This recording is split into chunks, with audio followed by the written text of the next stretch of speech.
एक बार की बात है, सीतापुर गांव के ऊपर एक सराप लगा हुआ था।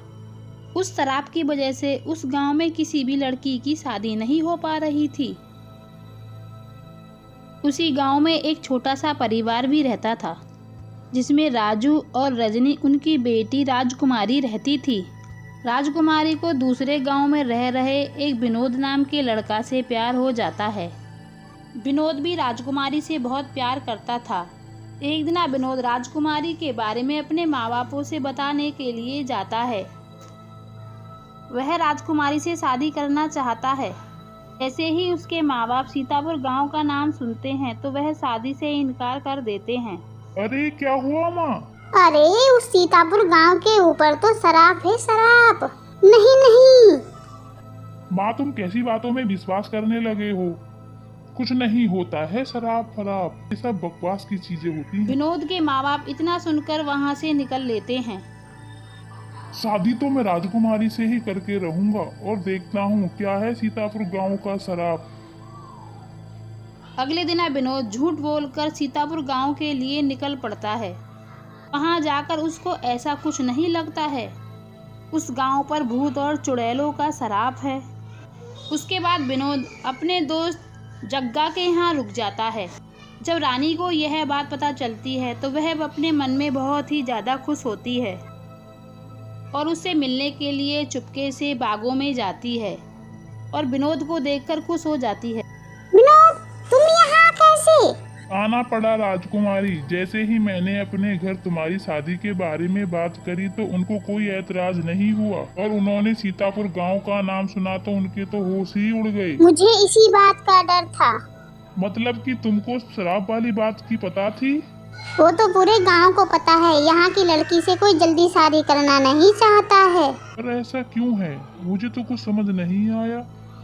ऐसा यूं कि यहाँ की लड़कियों पर शराप लगा हुआ है कि ये कहो पूरे गांव की लड़कियों पर शराप लगा हुआ है। इस गांव की लड़की से कोई जल्दी शादी करना नहीं चाहता है। बताते हैं कि कुछ दिन पहले यहाँ एक लड़की रहती थी। वह लड़की बहुत ही गंठी थी, छोटी, छोटे छोटे बाल, उसके छोटे छोटे हाथ पैर थे, लेकिन वह बहुत ही सुंदर थी। उसे एक खोलीपुर गांव के लड़का से प्यार हो जाता है। वह लड़का हाइट का बहुत ही लंबा था।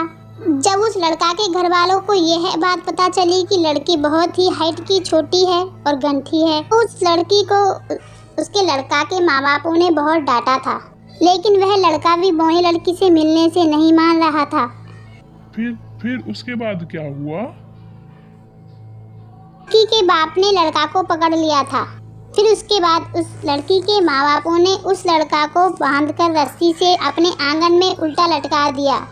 उसके बाद उन सब ने मिलकर उसको इतना मारा कि उसके खून के छींटड़े उड़ गए थे। रानी ने अपने आंखों से ये सब कुछ देखा था, लेकिन वह कुछ कर नहीं पा रही थी। हर पल उस लड़के की चीख चारों तरफ गूंज रही थी, पर उन दोनों पर किसी को तरस नहीं आया था। फिर एक दिन बौनी लड़की की शादी किसी और लड़का के साथ कर दी गई थी और फिर वह लड़की फेरे लेते समय उसके मुँह से झाग निकल गए और वह वहीं के वहीं दम तोड़ दिया। हे भगवान, ये तो बहुत बुरा हुआ था।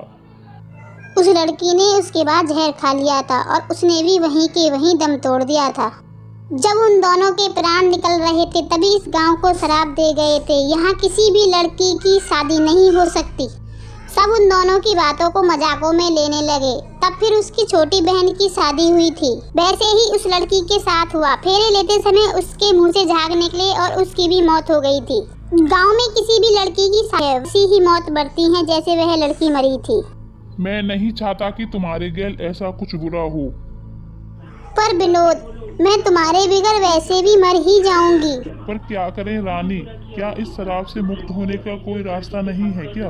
हाँ है ना कोई रास्ता। उस गंटी चुड़ैल की शादी लंबे भूत से हो जाए, हमारा गांव उसी दिन शराब से मुक्त हो जाएगा। मैं बुलाऊंगा उन दोनों को और मैं करवाऊंगा उन दोनों की शादी। क्या सच में विनोद? हाँ रानी, यह मेरा वादा है तुमसे। और उसके बाद हम दोनों की शादी भी होगी। और फिर अगले दिन विनोद पूरे गांव में यह फैला देता है कि अगली अमावस्या को लंबे भूत और बौनी चुड़ैल की शादी करवाने वाला है। विनोद गांव के बीचों बीच एक बड़ा सा टेंट लगवा देता है।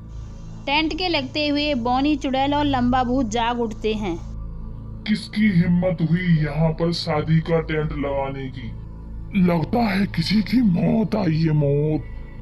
फिर दोनों मिलकर उस टेंट के पास पहुंच जाते हैं, लेकिन उनको पता ही नहीं चलता कि शादी किसकी है। पूरी रात वह टेंट के आसपास ही रहते हैं, फिर भी उनको पता नहीं चल पाता। अब अगले दिन पूरे गांव को दुल्हन की तरह सजा दिया जाता है। चारों तरफ चहल पहल और हलवाइयाँ लगे हुए होते हैं।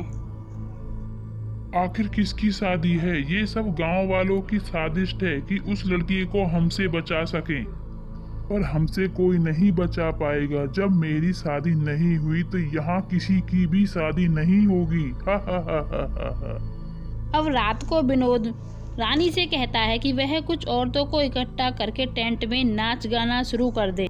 रानी फिर वैसा ही करती है। रात को कुछ औरतें ढोलक लेके वहां नाच गाना शुरू कर देती हैं।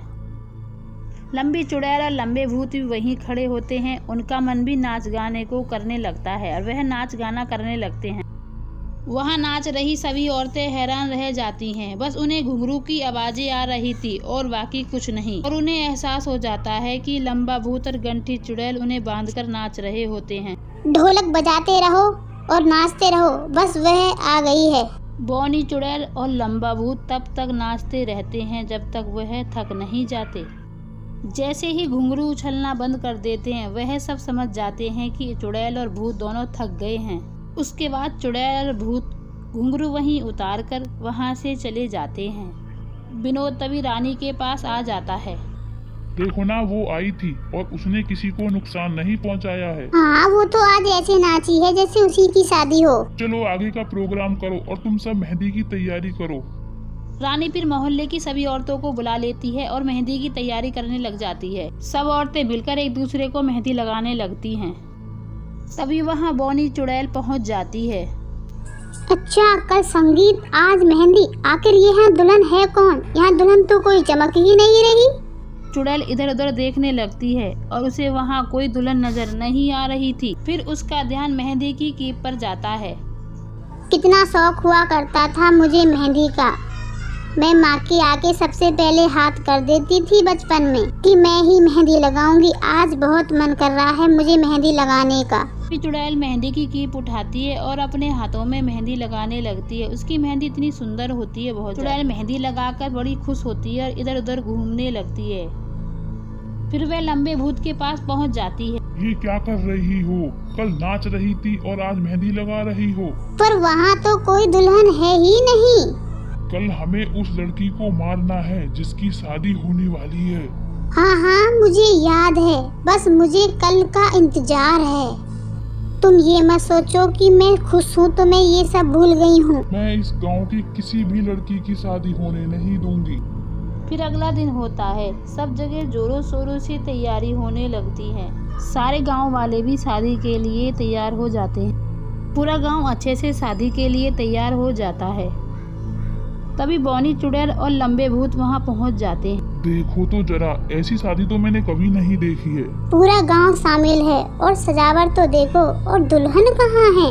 फिर वह दोनों मंडप पे जाके खड़े हो जाते हैं। वहाँ भी दुल्हा दुल्हन नहीं होते हैं। फिर वहाँ थोड़ी देर हो जाती है। भूत और चुड़ैल सबके सामने आ जाते हैं। सब उनको देख के डर जाते हैं, पर उनके आने का ही इंतजार होता है। तभी बौनी चुड़ैल विनोद से कहती है, कहाँ है आखिर दुल्हन, और कौन है इस मंडप की दुल्हन? मुझे तो कोई दुल्हन ही नजर नहीं आ रही। तुम हो ना इस मंडप की दुल्हन। मुझे पता है कि तुम्हारे साथ बहुत बुरा हुआ था। जो अधूरा रह गया है हम उसे पूरा कर सकते हैं। मुझे तुम्हारी सब पता है। मुझे बहुत दर्द हुआ जब तुम्हारी कहानी मैंने सुनी और तुमने इस गांव को शराब दिया। मैं तुम दोनों की शादी करवा देती हूँ। हम एक भूत और चुड़ैल हैं, हमारी शादी नहीं हो सकती है। तभी वहाँ पंडित जी आ जाते हैं।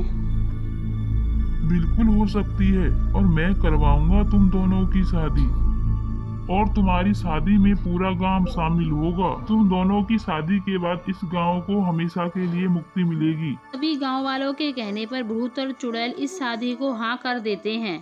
मैं भी इसी गांव की एक लड़की से प्यार करता हूँ। अगर ऐसा नहीं हुआ तो हमारी शादी भी नहीं हो पाएगी और हम भी नहीं जी पाएंगे। फिर बौनी चुड़ैल और लंबा भूत शादी के लिए तैयार हो जाते हैं और वह वह दोनों शादी करने के लिए मंडप में पहुंच जाते हैं। उसके बाद गांव वालों को शराब से मुक्ति मिल जाती है और विनोद और रानी की भी शादी हो जाती है। वह फिर सभी गांव वाले खुशी खुशी रहने लगते हैं। तो फ्रेंड्स, हमारी कहानी कैसी लगी? अच्छी लगी तो लाइक शेयर सब्सक्राइब कर देना।